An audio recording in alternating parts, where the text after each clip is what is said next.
Welcome,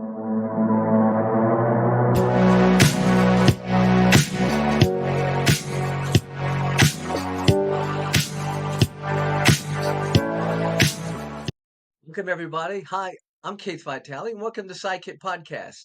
Today, I have an exciting guest on today, a very talented martial artist all the way from England, and I was able to meet him just recently. So please say hi to my new friend, Nathan Geering. Hi, Nathan. How you doing? Hi Keith, I'm great. How are you doing? Really good. Did you enjoy our meeting? We met for lunch at a place called the Ground and Pound. It's a coffee shop owned by Sophia Crawford, the star of Buffy and the stunt, the double for Buffy and also one of the stars for the Power Rangers. And her husband, Jeff Pruitt, met with us. And how was that meeting to you? Did you enjoy it? Oh, yeah, it was absolutely incredible. It was a huge honor to be in the presence of such legends as both yourself and Jeff and things. And yeah, it was great to kind of like get your knowledge and insights on kind of like your industry experience and stuff. And also the food and drink at Ground and Pound, I've got to say, incredible. Right. I had to leave a little early, and I know you stayed there talking with Jeff. Did you get a chance to meet his wife, Sophia? No, I didn't get a chance to meet her that day. I think she was busy at the house, so I didn't get a Gotcha. chance to meet her. So, but yeah, me and Jeff we talked for quite some time after you left, actually. Right. He's pretty talented, and for those familiar with my podcast, most people are very familiar with Jeff Pruitt because he's been on the show a few times. He's a world-renowned stuntman and coordinator of like Buffy the Vampire Slayer, the Power Rangers, and other shows as well. And one of the common denominators when I usually talk to people about Jeff Pruitt is they say he's the quickest person they've ever seen on film. Have you ever seen him on film before or any of his movies? So I haven't actually seen any of his like movies personally. I've only seen like his work that he's done in terms of the stunt coordination he's done for Buffy and things. But I understand he's been in a couple of those scenes as well as himself. But for the most part, I haven't actually seen him physically work. Right. Well, here's what I want to do at the beginning. Usually at the end of a podcast, I kind of reserve a little time to get to know the character, you who I'm interviewing, with questions. But I thought it'd be great at the beginning of the interview for the listeners for my podcast to get to know you a little bit better. And this kind of helps me as well. So I'm going to ask you some questions, basic questions. And I'm kind of interested because there's a generation gap between your age and my age. And I'm really curious what turns you on movie wise compared to my generation. So there's the first one. Who's your favorite martial artist?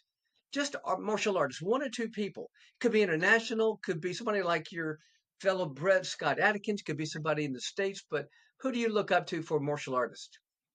Okay, in terms of martial artists, I would say um, my like my teacher's teacher who passed away many years ago before I even met him is a guy called Derek Jones, and he did a martial arts form called Body, Mind, and Spirit, which was based on the Wing Chun system, basically.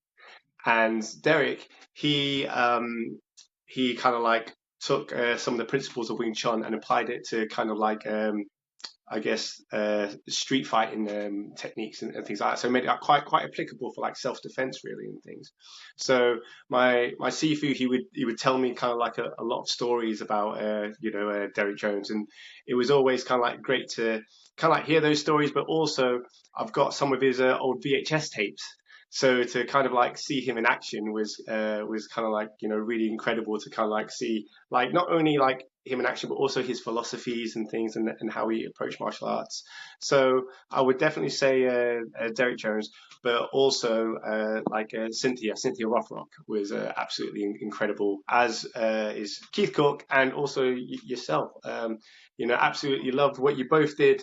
In terms of what you all did in terms of competing, but also on film, like massive inspiration. I grew up watching you lot as a kid.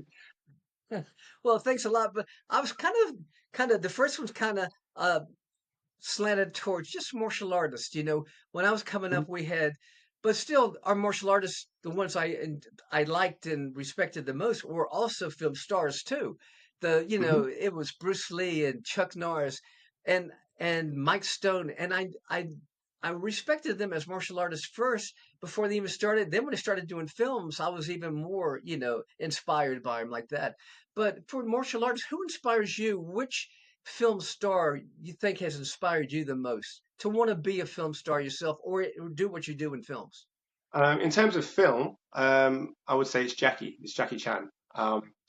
Just kind of like seeing his athleticism on screen, and also his innovation and his creativity. And he has like a great like rhythm with, for example, his fight choreography. And obviously, he learned a lot of his martial arts from the Peking Opera. And so obviously, with seeing those kind of like operatic techniques making its way into film as well. For me, it was like hugely inspiring because I did a lot of work in theatre in general before I came into movies. Oh, that's pretty good. I think the theater really helps a lot because you really need, I think the best martial artists on film are the ones who have a rhythm. I was very fortunate to do a movie called Wheels on Mills with Jackie Chan, Sammo Hung, and Yong Bao. And before my first fight scene, and I've mentioned this before, it's the best one-on-one training anybody who's ever had I think in the martial arts world. But he sat me down and he says, "Let me teach you something about rhythm and timing." And so he taught me about the beat. And I didn't understand what he was saying at first, but he said, "Here, get up and throw some kicks," which I did right before my scene. I'm getting ready to fight him in a fight scene, and I have no clue what the fight scene is. He hasn't even put it together yet. And he says, "I really want to develop a rhythm, a beat first." And he says, "Throw some techniques." And so I got up and I threw some techniques. As I was doing that, he took his hands on his legs and he was sounding it out a beat. Bop, bop, bop, bop, bop, bop, bop, bop, bop, bop. And I said, "What are you doing?" He says, "I'm developing, creating a beat for a fight." And I went, "Really?" He goes, "Yes." And here's what it just stuck with me forever. He says, "You can take the two best fighters on the planet. They're the most talented on the planet. Put them in a fight scene. If there's not a rhythm, a beat to their movement, your subconscious won't like the fight scene, even though they're the two best fighters on the planet." He says, "So you have to have that rhythm, that nice beat." And I was like, I want to, I'm listening to him like I'm trying to be cool, but I'm like going, I want to write it down. It could be the coolest instruction I've ever had. Who trained you for your martial arts choreography? Oh, it was Jackie Chan himself. So yeah, that's pretty cool. So Yeah, I'm quite fortunate, I know. So how about you mentioned your stars? Don't include me. I should be on anybody's list. yeah. But if you had to pick out three or four, two or three guys and two or three girls maybe that you really that these are the ones that you enjoy watching the most martial art. This is martial artist on film. Okay, on film. Um, so I love watching Michael Jai White for sure. I think he's got like incredible technique and skills and things. Um, Samo, I actually love a lot of Sammo Hung stuff in terms of his skills and techniques. Donnie Yen's obviously up there. I'm a big fan of kind of like I guess the Hong Kong cinema in terms of like Like watching their techniques and how they execute movements and stuff. Um, so I'd say they're kind of like my biggest influences and things for sure. how about female? You have any influence? You mentioned Cynthia. She has to be a strong one for you. Yeah, 100%. So obviously, like, because Cynthia was killing it in Hong Kong back in the days. Um, so yeah, Cynthia is absolutely incredible. Um, there's also obviously like Michelle Yeoh, yeah, for sure. But obviously, like, there's uh, what's her name now? So there's a Shaw Brothers actress um, who has like incredible, beautiful movement. Kira Hoy, I think her name is. She was in stuff like My Young Auntie, um, as well as Clan of the White Lotus. So those types of movies. So those ladies are incredible. Also, in one of the first scenes of Drunken Master, the Jackie Chan movie, there's an incredible kicker, a woman who's absolutely incredible, and she's only been in a handful of kung fu films, but I feel she's one of the greatest kickers on the planet, but she gets overlooked a lot because if you see like her leg control and things, and how she can like just throw kicks up so easily and just hold them up there for time, like absolutely incredible. I can't remember her name, but yeah, she's the auntie in Drunken Master. So if you go back and check out her kicks, beautiful, beautiful kicks. It's really, I think it's so wonderful. It's such a great story that Michelle Yeoh and Cynthia Rothrock started their film career together in Hong Kong movies, and they were actually in a film together. And that's how they got their start. And now look, and both of it exploded. Michelle Yeoh is huge, winning Academy Awards now in major films, and Cynthia is, I consider her the queen of all martial artists. She has done so well. And here's another question for you. Let's say that one of the studios in London or here in America, Paramount Studios, comes to you and says, Nathan, you've done so well. We want to star you in a martial arts film. Pick your co-star. Any co-star. You got your choice. Who would you pick? Oh my gosh, any co-star? Wow, Any wow. co-star. Now this has got to be a martial artist, male or female or both. Okay, I got my well, own picks. I got my own bucket list. yeah. I mean, I've got obviously there's quite a few on the list, but if I had to narrow him down, I'd say it'd have to be Jackie, because like I say, I grew up watching his movies from when I was little, and even like as my both my daughters, first day that they were born, we come back from the hospital, and I put on a Drunken Master for them. It was the first movie they ever got to see and things. And so obviously I went to Beijing a few months ago and trained with Jackie Chan's stunt team. So kind of like seeing how the stunt team worked and everything, it kind of like really inspired me to definitely want to co-star in a film with Jackie at some point. Yeah, I couldn't. I didn't even think of him because of. I figured the years were different between us. Do you be going more for somebody new, Jason Statham, or But you're right. Can you name anyone better? Is there anyone better on the planet than Jackie Chan? I don't think so. I think he's the best martial artist I've ever seen, and fortunately, I was so fortunate to be able to work with him. But now you've done so well in this movie with Jackie Chan and you're doing great. You're a big star. Now Paramount Studios or one of the other studios comes to you and says, Nathan, it's time. I want to see you in a film, a non-martial arts film. Pick your co-star or co-stars. They're not martial artists. Who would you love? Who's on your bucket list to do a movie with? Samuel L. Jackson, definitely Sam Jackson. Um, Who? Samuel L. Jackson, Oh yeah, well, that's good. yeah, because Mine's Tom Cruise. Tom I, Cruise, I love Tom Cruise. yeah, I, great I actor. would, but the chance of Tom Cruise calling me and going, "Hey, let's do a film together," it's quite a deal. But you've got a budding career going on, and you never know. So I think that's great. And I was going to ask you your favorite style, but I kind of figured it out already. It's the Hong Kong style. They Mhm. got so many different styles. We've got the Aikido with Steven Seagal. Are you familiar with his style of films? Yeah, Are you Do you like that kind of film? yeah. So obviously, with his Aikido style, it's a softer style, isn't it? It's more fluid and things. Um, but yeah, like I liked like Under Siege. Like so, when he did those movies, I really like those films. So yeah, I like some of Steven Seagal's films for sure. How about Gary Daniels? Have you ever met him, or would you like to work with him at some time? Oh, I'd love to work Scott with Gary Adkins, Gary Daniels. Daniels. Yeah, Yes, yeah. He's another great kicker. Like, yeah, right. he's got some awesome kicks. Well, I've worked with Darren Shalbali. I've worked with Gary Daniels. And I've spent time with Scott Adkins. And I just went, what is in the water in England with Brits? You guys are so talented. I mean, literally the best of the best right there. And I love Gary. Gary is such a great friend of mine, and he's as talented as anybody I've ever worked with. So you've got a pool of resources right there in your backyard that you can work with people. That's really nice. Um, do you like the kind of films that Steven Seagal made? I kind of do, and let me tell you why I bring it up.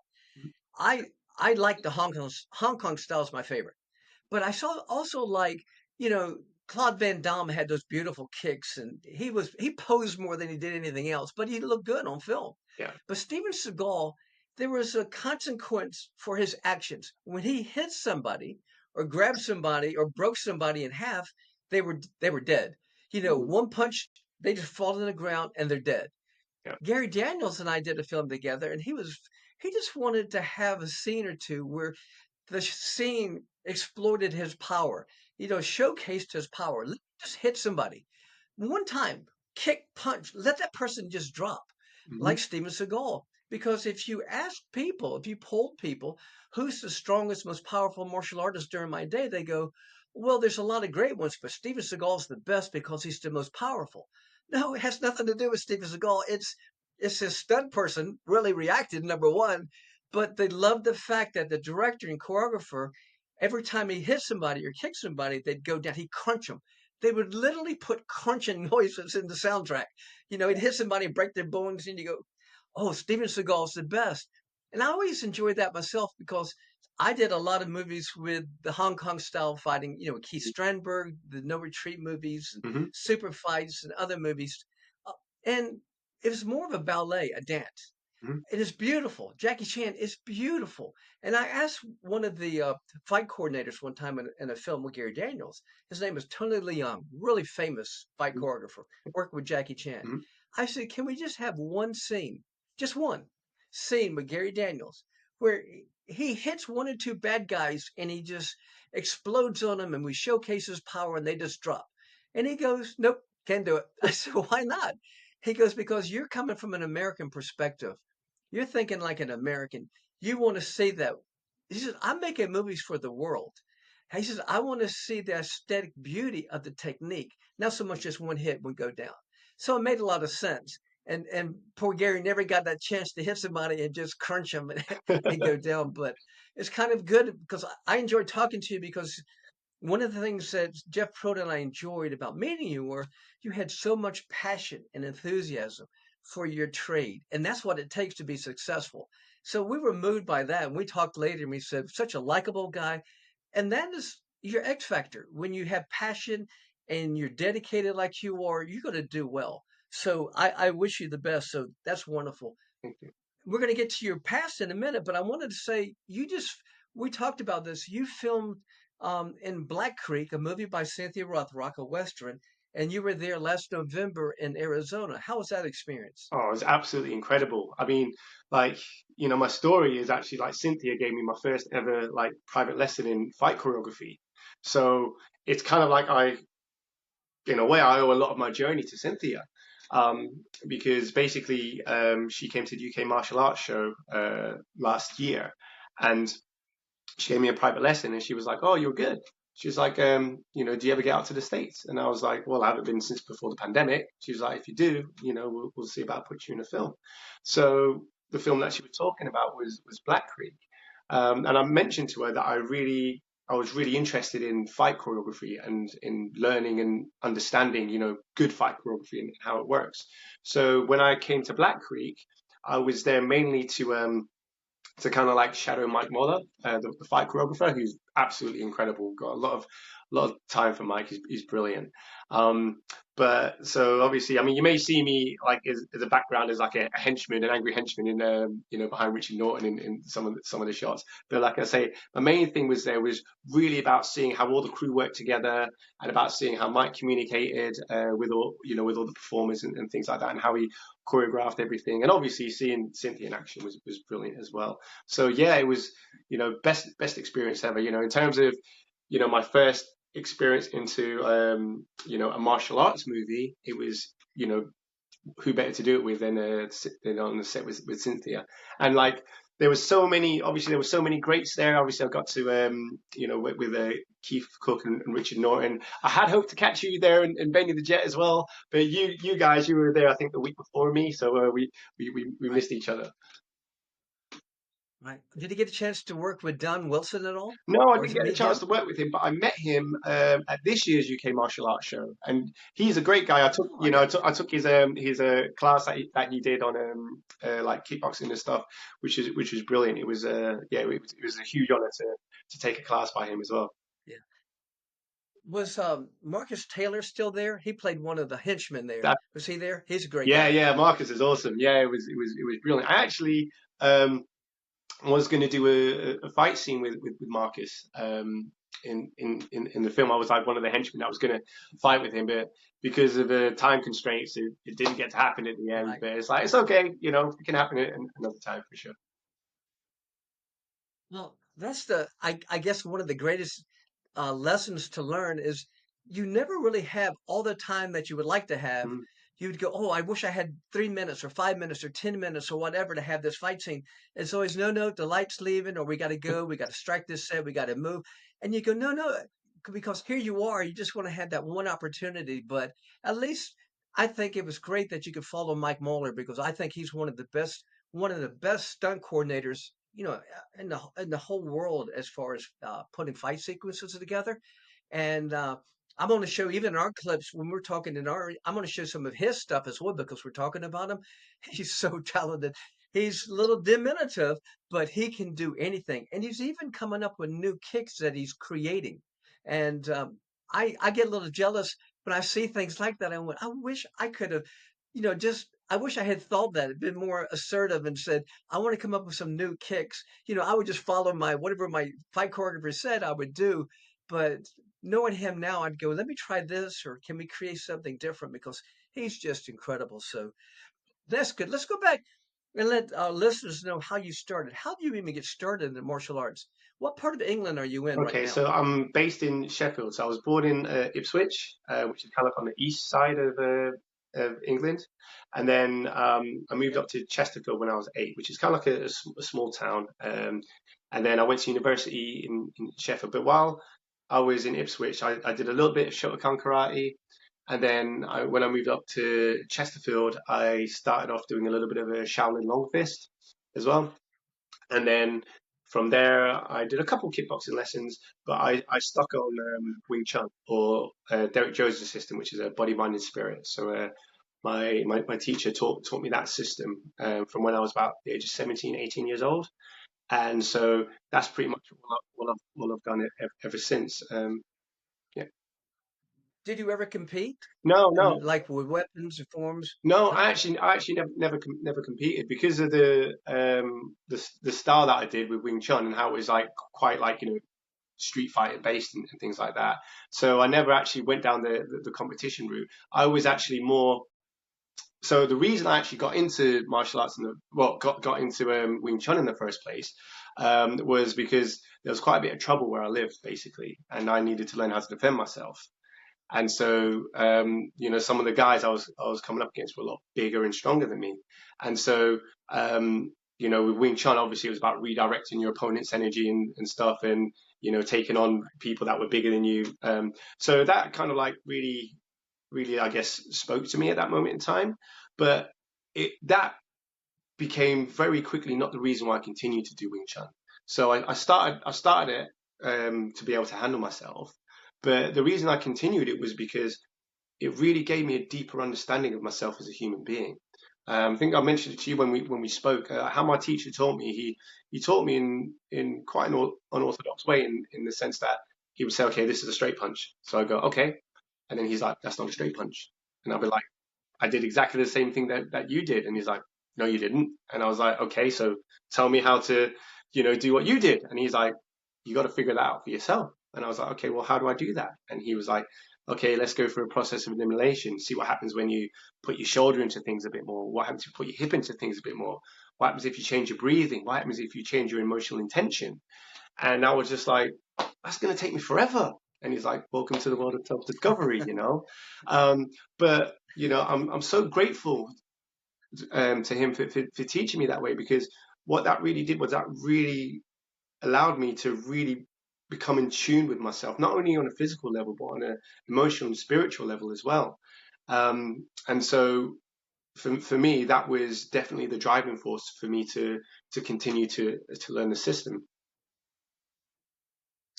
That's pretty good.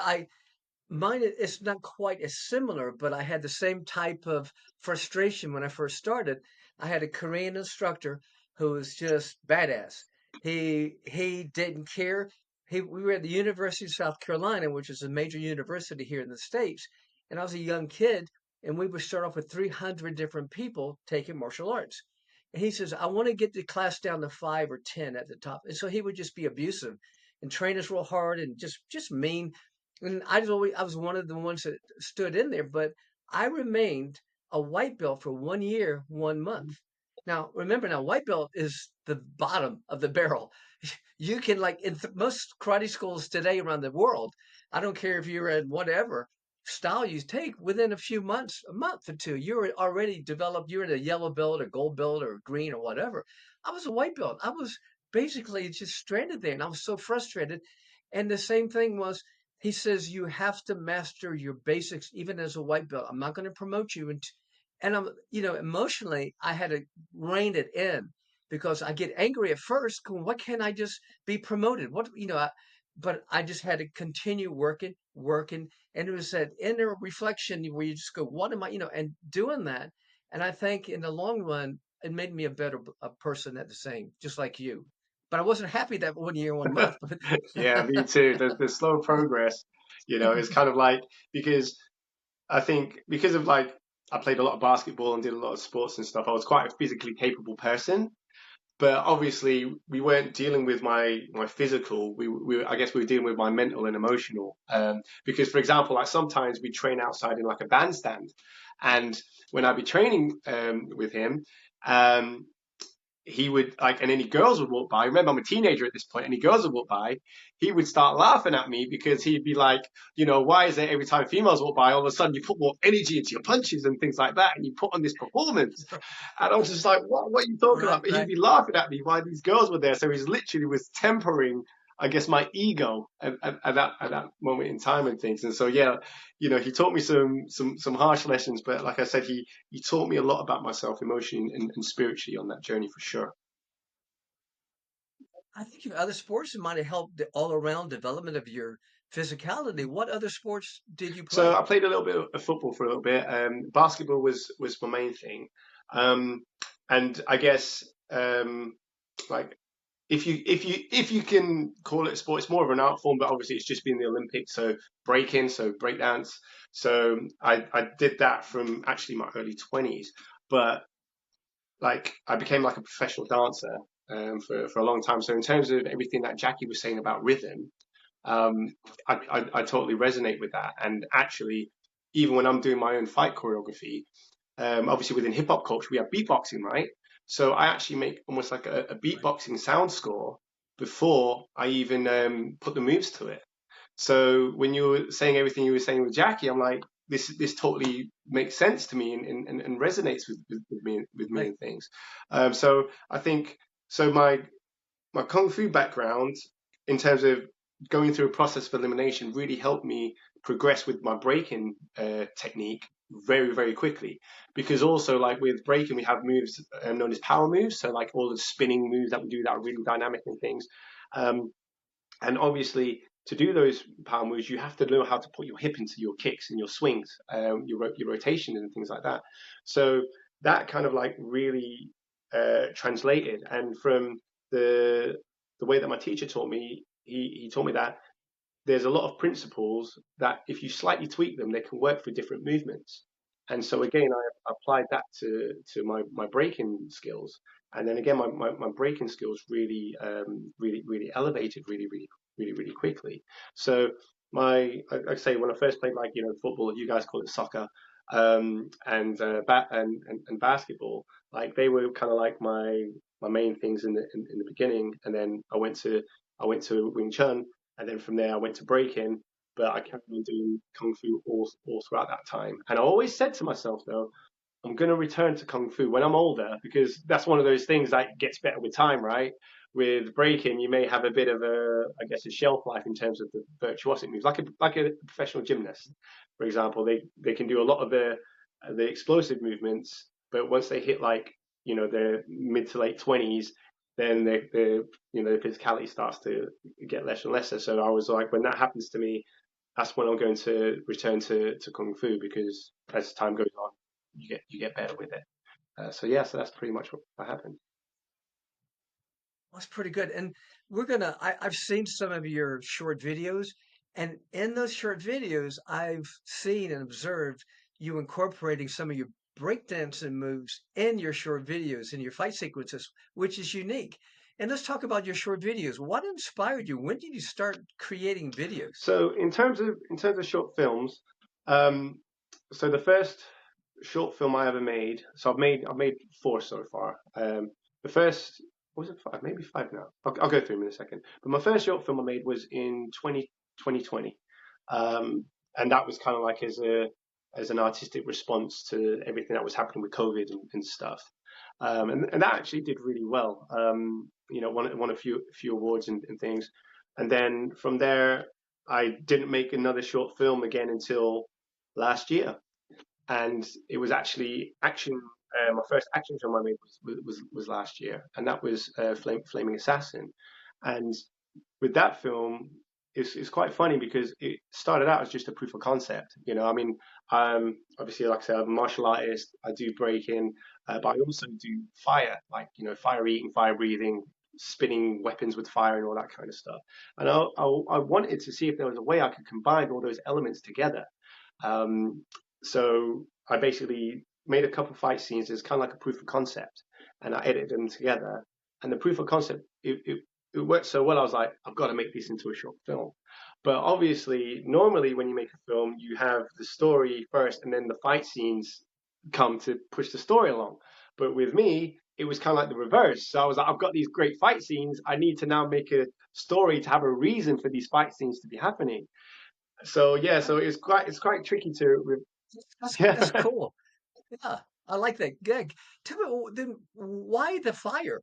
I noticed it. What do you call the thing that you spin around that has Oh, fire on the end of the it? rope What's that dart. So called? A yeah, so a dragon or rope something? dart. So that's a Rope dart. traditional Chinese weapon is a rope dart, which is normally just a rope with kind of like it can be like a spearhead or a weight on the end of it. And so there's actually a Hong Kong movie called Buddhist Fist, and in that film I think there's with Yun Shuni and Choi Shimi. I think Yuen Wu Ping directed it, and within that film that was the first time I ever saw the rope dart on fire, and I was just like, wow. And then when I started to learn fire skills, that was a fire prop you could use. So I was just like, okay, let me see what I could do with that. So I started to combine some breaking with fire and create like this movement form called like fire breaking. And then, like I said, I wanted to put the martial arts on top of that. So when I was choreographing these sequences, I was really leaning into the direct combative applications of rope dart, but also what would happen if we make it virtuosic, because obviously like we're making a movie here. So I was like, okay, how can I add a little bit more of a wow factor and a different dynamic to what the audience is maybe used to seeing. It's so creative. It's innovative because I've never seen that before. I also saw you. I saw one of your clips, your videos, where you were in the rain, and it had a really theatrical look to it. It was really classy. What was that Oh, about? so again with that, so near where I live, we have like kind of like a range studio, and so what I wanted to do was I wanted to kind of like see what effect I could create with having like martial arts movement done in the rain. And obviously, there's been a few movies that have done that in within a martial arts context, but also within a dance context. But I wanted to see how we could put, I guess, some emotional intention on top of that as well, and make it really cinematic. And because whenever I'm doing fight choreography, I'm always thinking about the edit. What's going to happen in the edit? What am I, what story am I trying to tell here? So again, within that kind of context, I was looking at, okay, right, so how can I really make use of, say, like rain splashes, to really emphasize impact on people and things, or how can I utilize slow motion of rain to like cut through rain, of a katana blade cutting through raindrops, and really kind of like articulate that as well to kind of like show, I guess, razor sharp precision. So it's really about me just really experimenting with what can be done within rain. But again, I really like to play with the elements and I guess try to create like a breadth of work in what I do. So I go from making traditional kung fu shapes right through to modern day fight action, barroom brawls, to fire, to rain, to fighting at 12,000 feet. Right. And you know what's so cool is I can't remember. I've never seen a film where when you take a weapon out and it lights up. Now you're spinning it around and you're in a bar scene and you're going, which would be innovative because it's Mhm. never been done. So I love the fact that you created the short videos and now you just have to I guess, get some depth to the characters and then now write scripts that that equate with your fight sequences. But I don't know if that's ever been done. It's always the opposite. You have a script and then you put fight scene in. You hire somebody like a Jeff Pruitt, and then he come choreographs the fight scene. You come up with the fight scene first and say, let's make a movie now, which is really good. And I enjoyed it. Scott, I interviewed Scott Adkins. I'm Yeah, a he's big great. fan of He's a his, great and I martial really artist. like him so much. And we both like the type of fight scenes that the camera pulls back, and then you get to see the aesthetic beauty of the fight sequence. Your full Yeah. range of motion. And a lot of times the directors today they think it's cool to jerk the camera around to get in close ups, pull it back, get inside, close up to the face. Well, you're dizzy. You're watching it, all of it. And another reason directors do that is because of the lack of the talent of their stars. They can't.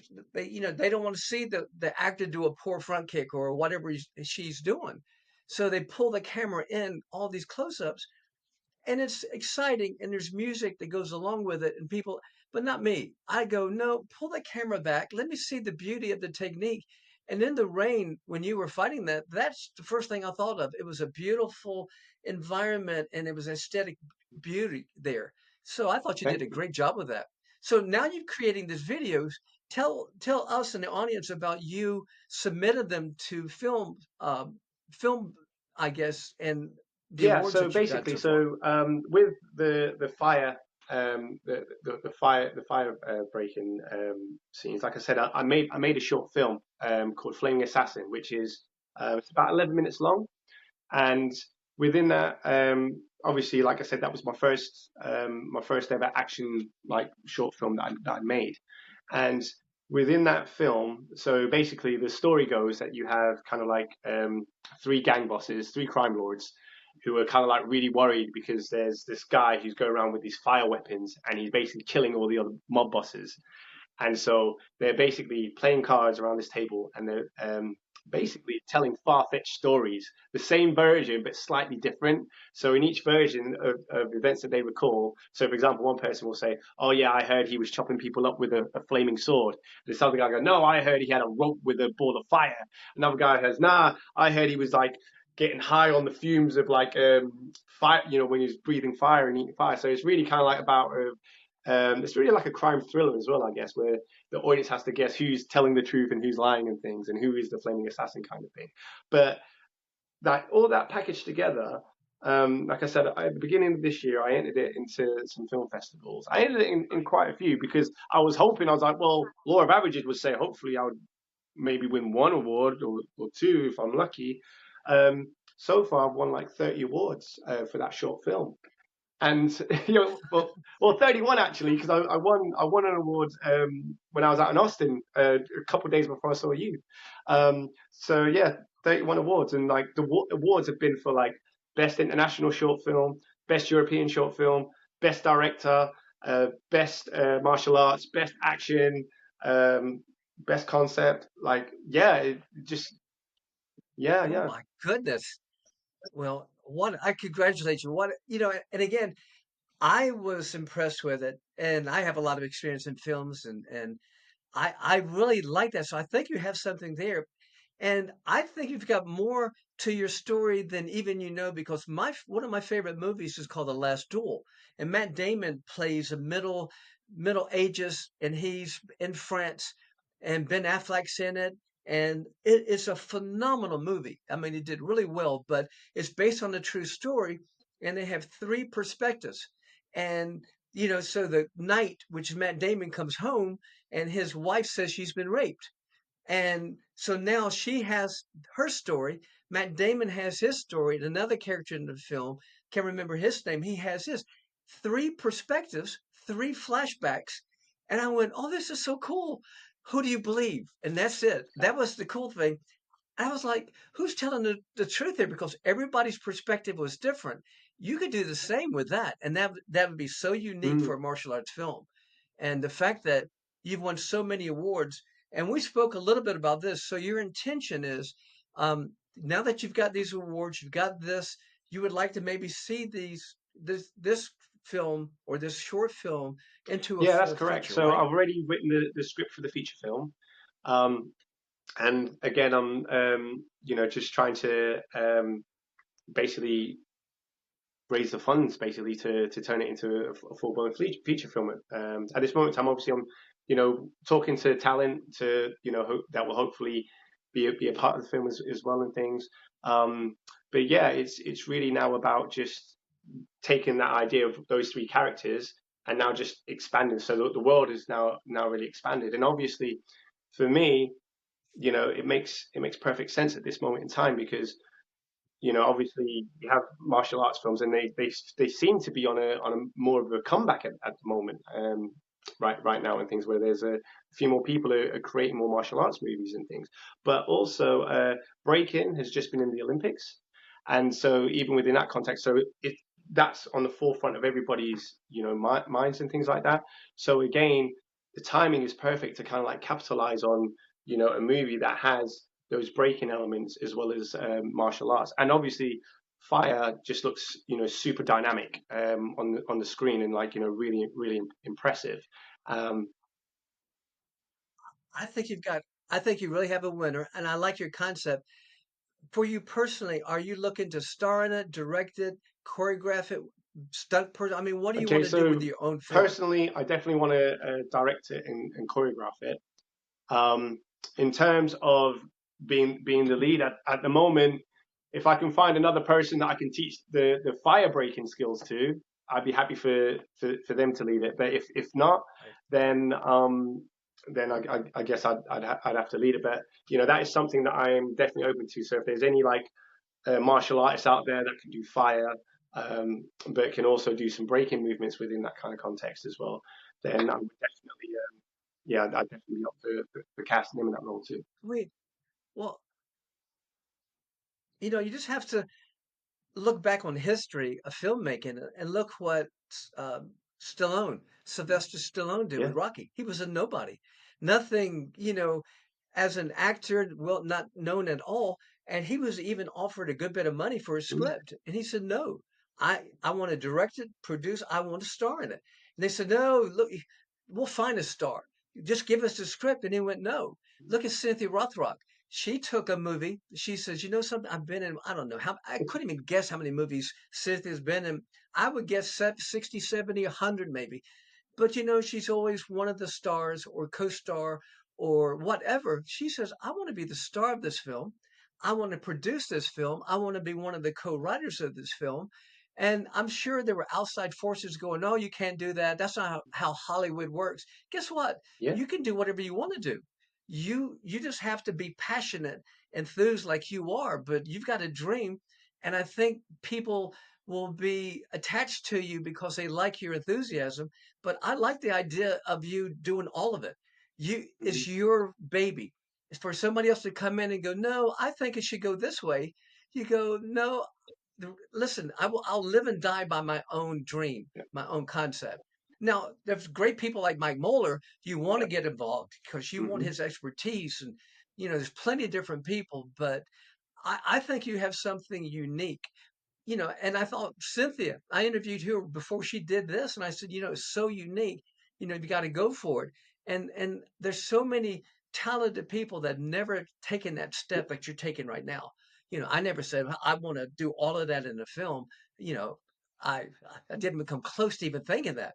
It went 2 years later that I even thought about doing anything. But I was just happy to be in a film and do it and go home. But you, you have the making, I think, of a producer, and you have a concept, and you want to listen to outside voices, but you want to follow your dream because there can be so many people telling you, no, that's not how it is. And I've got a good friend of mine. He told Mel Gibson that, no, don't do the Christ movie. It's not going to work. It's a bad concept and a whole bit. Mel Gibson called him back up later after he made $100 million and said, "Do you have any more advice for me?" And then I remember I've had similar things happen where I go, "No, I don't think you should be doing that," and then it was a total success, you know. So I think you're doing really good. Tell me about how also you said you traveled to China to train Hmm. with the Jackie Chan stunt team. I have an invested interest, haven't done a movie with Jackie Chan. Oh, so that How was was that incredible. So experience? again, so if we rewind back a year, yeah.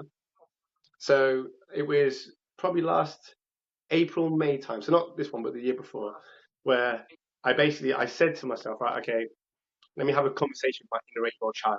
I said, what do you want to be? And obviously, because I grew up watching Jackie Chan films, my inner 8-year-old child said, I want to be Jackie Chan. So I'm like, okay, let's do it. I kid you not, literally 2 weeks later, that's when I then meet Cynthia. And then she gives me my first lesson in fight choreography. So it was almost like the stars were aligning. So then, fast forward 6 months later, Right. I came to the States. And obviously, I was in Black Creek, but I said to myself, I really want to make this trip work for myself. So I actually did a lot of other stuff while I was in the States. Like I started out in Las Vegas, and while I was in Las Vegas, I was fortunate enough to have conversations with both Eric Jacobus and with Philip Sagan. Now, Philip, he runs a great facility called K-Star out in Vegas. But he also heads up the Jackie Chan Stunt Camp. So he arranges lots of stuff the for people from all over the world to go and train with the Jackie Chan Stunt team. So I told him what I was doing, and he was like, "Oh yeah, you should apply." So I was like, "Oh, I didn't even realize I could, or there was an application process." So yeah, I did that, and then from there I went to LA and I met Andy Cheng, who used to be part of Jackie Chan's stunt team, and he also Wow. did the fight Wow. choreography for I think it was Rush Hour 2 and the Marvel film Shang-Chi. So I chatted to Andy and I got him to actually give me some feedback on my fight scenes that I did for Flaming Assassin, which was great. And then from there, like I said, I applied. I went through like a whole selection criteria, and then I got selected to train with Jackie Chan's stunt team. So within a year later of me saying, "Oh, I want to be Jackie Chan," next thing you know, I'm training with the stunt team out in Beijing, and I guess what I'm getting at is my journey to do that. I started in the UK, but I always said to myself, I'm going to go to all the corners of the earth to learn from the best in the world, basically. And I think that's why my learning curve was quite quick in terms of fight choreography and in terms of action design and everything.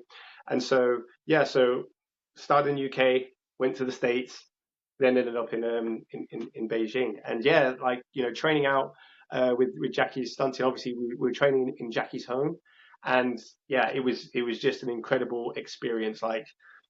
Obviously we got to meet like incredible people like Perry Ho, who's done like the cinematography. He done some of the cinematography work for like Once Upon a Time in China and the Meg 2.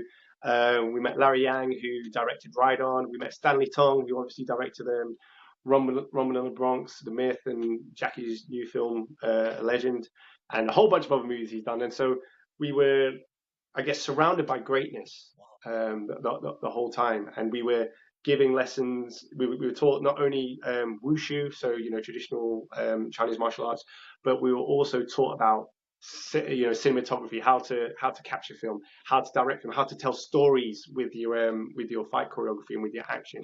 So yeah, we got a, a real immersive experience within that context. So yeah, it was absolutely incredible. Let me ask you more about that because I'm so intrigued by that. Our good friend Keith Cook, also, when he was a young man, he traveled to China and trained with the Wushu. It was the hardest thing he'd ever done in his life. He couldn't believe how physical the hours. It almost killed him, he said, but look what it did. I mean, he's probably the best martial artist I've ever seen, as far as technique. He's just incredible to watch. And he's also probably the nicest person on the planet. Put those two combinations together. He's such a likable person. What was the experience for you? Did you get up like early in the morning? Was it strenuous training, or was it more classroom? You go to a classroom and they show you things, or was it time to get up at 6 in the So morning yeah, and so let's go? I mean, what was that like? there was lots of things that went on. So actually, our start wasn't actually that early. So we'd meet up at the hotel at 8:45 a.m. and then we go to the stunt camp, and then we start at 9, and then we would train right through till, let's have a look, right through to about 6, between 6 and 7 p.m. And then from there, we'd have to go and edit until midnight. We'd have like homework assignments every day. We'd have to like edit, and they had to be in by midnight. But in terms of our training, like our warm up felt like it lasted like hours, and it was just pure stances. Like honestly, like I thought I trained stances Right. before, but they literally, what they did was they pushed you to whatever your absolute physical limit was. So for example, if you could do a split, they put you in an over split. So you get you to that point of kind of like pain, and then they push you beyond it. So for example, every day you'd reach your limit, and then the next day you go beyond that, and then the next day you go beyond that. And it was so physically strenuous that it became mental, Keith. It really did become mental. It became like every day I was waking up, I was like, okay, I've got to make friends with pain again today, and I've got to, you know what I mean? And I've got to like, accept that this is what's Good, going to happen, and good. I've got to push myself beyond my limit. So, for example, when they were pushing us into a split, there'd be a certain point I get to, and my whole legs would just tremble. Yeah, they're just going to convulsions. And normally, when that would happen, I'd be like, okay, this is my physical limit. It's time to stop. No. So they'd be like, okay, 3 minutes split. And then you get there, and then for like 30 seconds, my legs would be trembling like this. And then all of a sudden, it just stopped. And then I'd be able to go a bit deeper. And then a new muscle would start trembling like this. And I'd be like, oh my God. And then it like that kind of like kept happening. But like they were teaching us so many things. So for example, one of the things that I feel got me through a lot of it was, for example, one of the Laotians said, one of the Sifu said to us, okay, when your body starts to go down, that's when your spirit rises. So whenever physically you couldn't take anymore, See, that is when you delve into your spirituality, and your willpower takes you beyond what you're physically capable of. And that's what got me and a lot of wow. my brothers and sisters through that, because obviously when we were all picked, it was kind of like they picked the top 30 people on the planet to do it, who applied. Yeah. And so, because I was surrounded by all these great martial artists, I was like, there's no way that I can quit. And they were all thinking the same thing. They were like, they don't want to be the person to kind of like drop out. So we were literally all raising each other's game. So, Right, right, there was right. that kind of thing. And then you would have, I remember this one time I had so much pain on the inside of my legs. And I remember them saying, when we were doing like a balancing exercise, they were saying, oh, the reason all you guys are so terrible at your balance is because you don't know how to grip the floor with your toes properly. And so I was like, right, okay. And then that just came into my mind when we were doing this stretch. And like I say, I had so much pain going on the inside of my thighs. And I was like, wait a minute, my pinky toe is off the floor, man. Let me just try and grip the floor with my pinky toe. And that made the pain stop. It just disappeared. So I was just like, wow, like there was so many like nuances that we Wow, learned during that process, and that was wow, just the wow. warm up. So then after the warm up, we would, after the warm up, we would either be learning Tai Chi or Wing Yeah. Chun or fight choreography, or we would be attending a lecture. So in Jackie's home, there's like a cinema with all these chairs. So you'd go in, and we'd have a lecture by a guest. And then whoever was learning the fight choreography would go in to the cinema afterwards, and we go into the fight choreography. So we were split up into 6 families, and each family was made up of five people. And in China, Jackie's known as Dage, which is like Big Brother. And in out of everybody in the stunt camp, there were 6 people that were chosen to be Dages. So they were chosen to be big brothers and were to lead one of the 5 families. And I was chosen to be a Dage. And so obviously with that came a big responsibility, because obviously I was like, okay, I'm now not just responsible for myself. I'm responsible for making sure my family Basically, one, are turning up on time, two, conducting themselves in a good way, but also with taking care of them and making sure that their needs are met, and just making sure that, for example, they're getting enough screen time to showcase their skills and things like that. So again, it kind of gave you a bigger insight into what has to go through Jackie's mind in terms of when he's a darker as well. It's incredible listening to what you're saying. Every listener who's a martial artist is envious, jealous, happy for you, but they're going, that is priceless. That is that is on the everybody's bucket list. What a wonderful experience. I am so blessed that I had that same experience with Jackie Chan, Sammo Hung, and Yong Bao.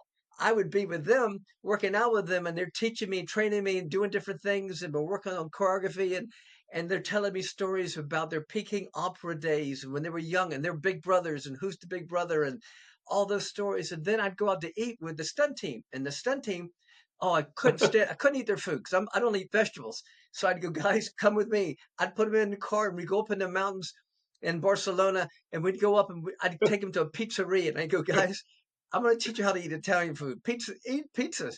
But I got along with all of them, but I was immersed in it and all that just wonderful knowledge that I gained from it, and you had it yourself, and it's priceless, isn't it? There's you People don't realize, but that's going to be, I think, the inspiration for you to succeed. In 20 years from now, you'll look back and you go, me being in Beijing with that group really was like the foundation of my whole career. So that's it. We're going to go in a minute, but before we do, I really loved also another one of your clips. You taught people, explain to the audience about how you taught two skydivers how to fight jumping out of a plane. Yeah, You sure. choreographed So this. Talk obviously about with that for a minute. I did Flaming Assassin, and like that was, right off the mark getting a lot of success. So I was like, okay, how am I going to top Flaming Assassin? Like, I'm always looking to see how can I demand more of myself? How can I always improve and do better on things? Um, and I was like, I don't know how I'm going to do it, but it'll come to me. And then lo and behold, a skydiver slid into my DMs, and he was just like, "Yo, man, I've seen your work. Have you ever thought about, choreographing a fight scene for skydivers?" And I was like, "I'm thinking about it now." So basically, so that's kind of like how it started. So I was like, so they'd never ever done any fight choreography before or anything like that. So one of the guys was a martial artist. Um, he's done some MMA, but they'd never done any fight choreography. And obviously, when you learn, martial arts and fighting, it's about trying to hit people, whereas fight choreography is about trying to keep people safe, but making it look like you hit people, right? So that was kind of like one concept I had to try and, excuse me, kind of like get them to both grasp and understand. And then when we did that, I basically got them to teach me as much as they could about skydiving, what it's like, falling at 12,000 feet. So kind of what things do they have to bear in mind? And obviously there's certain things that you have to bear in mind. For example, wind resistance. So again, when you're doing fight choreography on the ground, you don't have to worry about the wind pulling your arms up or pulling them back and things like that. And at that angle of what your body's at when you're when you're throwing punches and kicks. So again, we talked in depth about what they felt was possible. Also, we talked in depth about what was safe. So, for example, there's certain movements that wouldn't be able to work at 12,000 feet. For example, certain grappling moves wouldn't work because there'd be the risk of it snagging their parachute. And obviously, if their parachute gets snagged, then it's game over, really, So it was really kind of like about understanding what it is that they go through, and then me being able to apply that and teach them the fight choreography. But the other thing I had to do was I had to teach the camera operator who was skydiving, because obviously he'd never done like fight choreography, so I had to teach him how to stack hits for the camera. But also I had to teach him about when to identify, okay, because obviously when you're falling through the air at such speed, sometimes you do a rotation and everything may go to one side or go to another side. And obviously, if you're a camera operator on the ground, you don't really have to worry about adjusting the camera too much. But when you're at 12,000 feet, it can throw you off so much. So I was like, okay, so that's when you have to rotate and go to the other side to try and stack things from the other angle and try and get stuff from the other angle. And then we talked in depth about, okay, how will we get the over the shoulder shots or the POV shots? So there was really kind of like a lot of moving parts involved into choreographing skydiving fight choreography. But again, we did the concept, but we got enough footage. I was like, let me make a short film out of it. So I made it into a short film. And again, right off the bat, that's already won Best Stunt. So again, I guess people, they seem to be liking the creativity that I'm bringing to action at the moment. Yeah. I mean, I'm not, yeah. You see, that's it. That's it. You have creativity, you're innovative, you're passionate, and it's infectious. And that's a great word, infectious, because when you're with somebody like you want to be a part of it.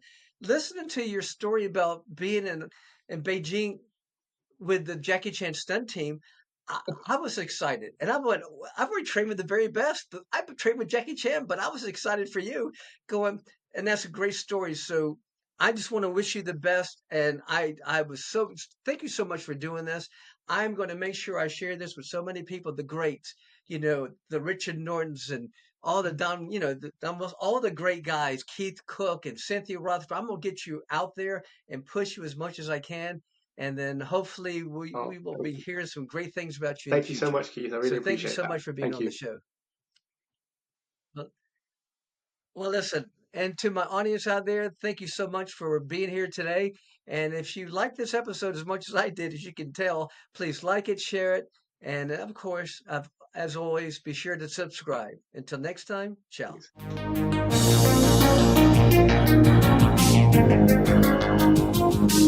Thanks.